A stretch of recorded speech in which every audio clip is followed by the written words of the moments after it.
আমাদের পোষা পাখিদের সুস্থ রাখতে খাঁচা পরিষ্কার করা কতটা জরুরি আজকে আমি শেয়ার করব আমি কেমন করে খাঁচা পরিষ্কার করি সেই আইডিয়া সঙ্গে থাকো। এই যে ময়লা জমে রয়েছে দেখো অনেকটাই, এই নিম ডাল দিয়েছিলাম, খানিক খানিক ছাল তুলে খেয়েছে, এই যে চিবিয়েছে। এবারে ফ্লোরটা পরিষ্কার করব, পরে আরেকটা জিনিস করব দেখাচ্ছি। আর এই ঝাড়ুটা দিয়ে ময়লা যা আছে আমি টেনে আনবো। এই ব্রাশটা কিন্তু ফ্লোর পরিষ্কার করবার জন্য বেশ ভালো। এই যে ঘেঘো মস্তান যথারীতি এসে গেছে চান টান করে, এখান থেকে ব্রাশ করে একেবারে এই খন্তাটার উপর ফেলছি। এটাকে কি বলে আমি ঠিক জানি না, আমি কিন্তু এটাকে খন্তাই বলবো।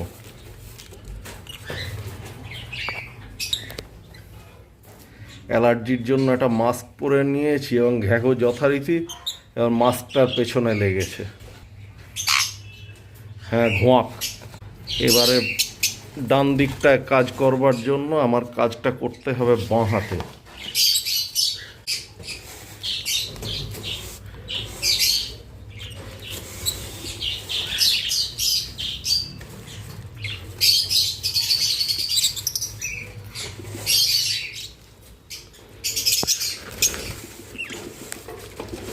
এই যে ওয়েস্টেজটা, এগুলোর মধ্যে অনেক সময় না খাওয়া দানা থেকে যায়। অনেকে কি করেন, এগুলোকে ভিজে মাটিতে দিয়ে দেন বা ভিজে মাটি দিয়ে টবে রেখে দিলেন, সেখান থেকে অঙ্কুরোদ্গম হয়ে চারাটা বেরোলে সেগুলো পাখিদের খেতে দিচ্ছেন।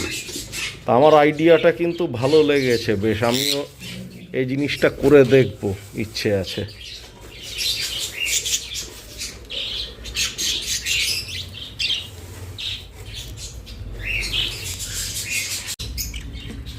আগে খাবারের পাত্রগুলো অ্যাজ ইউজুয়াল বের করে দেব। ছাড়ো ছাড়ো ছাড়ো ছাড়ো। বাটি ডিমের খোলা দিয়ে গ্রিট বানিয়ে রেখেছি, এতেও গ্রিট দেওয়া ছিল, ঝিনুকের গুঁড়ো। এই ছোবড়াটা ওদের চিবোনোর জন্য দিয়েছিলাম, খেলা করার জন্য। এই যে বল আর এই বাটির রিংটা ওরা ভেঙে ফেলেছে।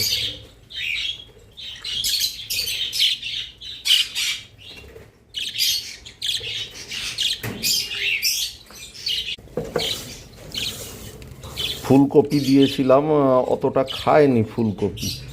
শশাও খুব একটা পছন্দ করলো না দেখছি। এই যে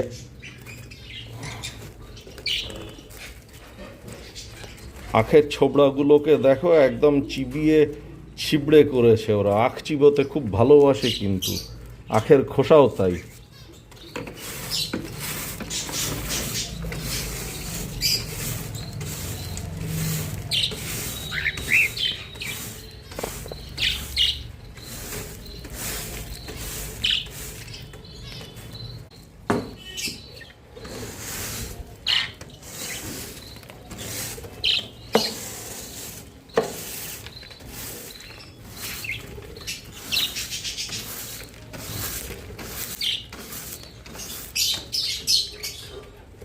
এই পাখিদের মল শুকিয়ে ঢিবি মতো হয়ে গেছে কয়েকটা জায়গায়, সব বের করে দেবো যথাসম্ভব ব্রাশ করে করে। এই ঢিবিগুলোর মধ্যে আবার একরকম ছোট ছোট পোকা হয়।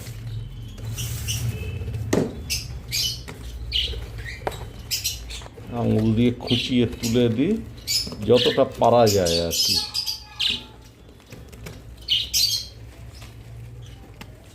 আসলে ওদের মলত্যাগ করার নির্দিষ্ট জায়গা আছে, ওই একটা জায়গাতেই বসে ওরা মলত্যাগ করতে পছন্দ করে, আর সেইগুলো সেইখানে জমা হয়ে হয়ে এরকম ঢিবি হয়ে যায়।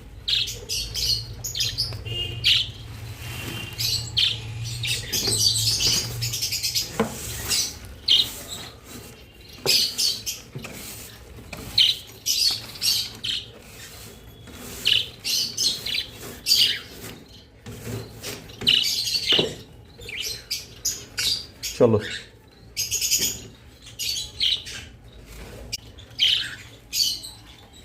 মইটাও ঠিক করে বসিয়ে দিয়েছি। আজকে ওদের খাবার দিতে খানিকটা দেরি হয়ে গেল, খানিকটা মানে বেশ খানিকটা দেরি হলো, কিন্তু কিছু করার নেই।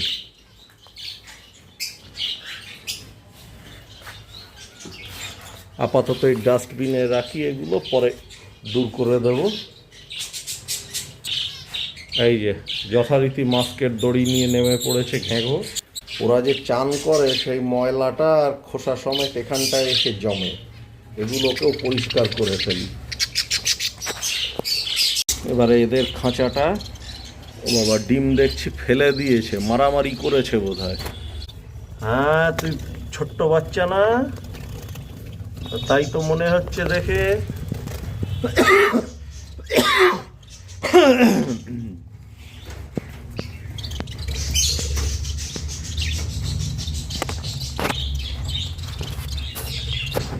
এদের ক্ষেত্রেও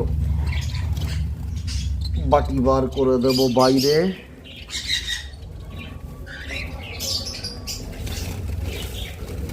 এখানে এই শুকনো পাতা ঘাসগুলো আবার দিয়ে দেব পরে। তো আপাতত যতটা পারি কাঁচিয়ে বার করে ফেলি। এই সরু ফাঁকটা দিয়ে আমার হাত আবার বেশি দূর যায় না, আবার বড়টা খুললে পাশ দিয়ে ওরা বেরিয়ে চলে যাবে, সেই সম্ভাবনা থাকে। দাঁড়াও বাবারা, দানা দেব তোমাদের, সব দেব। আগে তোমাদের ঘরটাকে একটু সাফ সুতরো করতে হবে।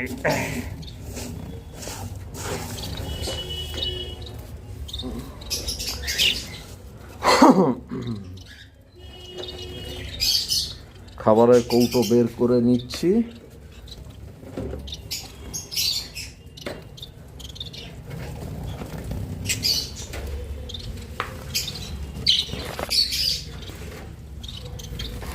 আর এখানে হোল্ডারে ঝোলানো আছে সমুদ্রের ফেনা, বের করে নিলাম।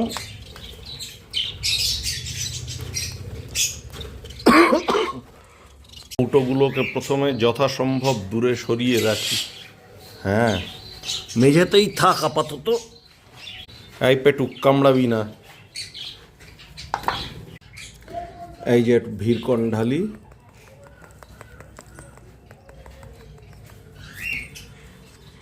এতটা মতো ঢাললে হয়ে যাবে, কারণ স্প্রে করব তো জল খুব অল্প লাগবে। ভিড়কন আমার খুব ফেভারিট একটা জিনিস আর কি। সিজন চেঞ্জের সময় এখন খাঁচা যতটা ডিসইনফেক্ট করে পারা যায়, এটা কিন্তু কোনো প্রমোশন নয়, আমি এটা ব্যবহার করি তাই জানালাম। কৌটো মতো জল দিয়েছি, যথেষ্টরও বেশি। আর এটাকে একটু পাম্প করে নিতে হবে যাতে ভেতরে যথেষ্ট প্রেশার বাড়ে। এটাকে নেড়ে চেড়ে ভালো করে ঘুলিয়ে নিতে হবে।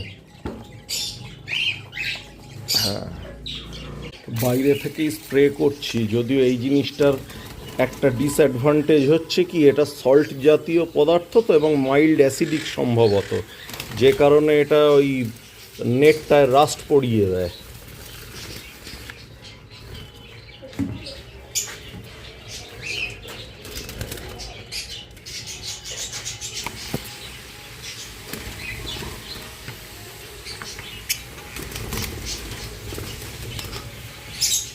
এই যে লাভ বার্ডদের এই কেজটাকেও ধুয়ে দিচ্ছি, মইটাকেও যতটা সম্ভব স্প্রে করে দিই।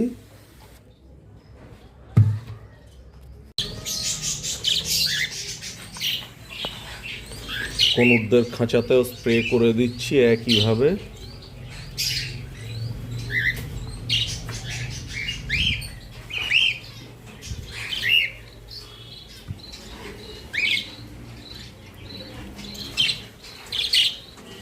কেজ ফ্লোর যথাসম্ভব ডিসইনফেক্ট করে দিলাম।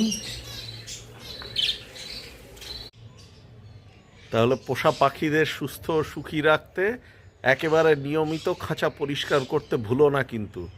যদি ভিডিওটা প্রয়োজনীয় মনে হয় তাহলে লাইক করে একটা কমেন্ট করে জানিও, বন্ধুদের মাঝে শেয়ার করো, আর আরও আপডেট পেতে চ্যানেলটা সাবস্ক্রাইব করতে ভুলো না। জুড়ে রাখো, সঙ্গে থাকো। তরতাজা আট ভাজা। দেখা হচ্ছে পরের ভিডিওতে।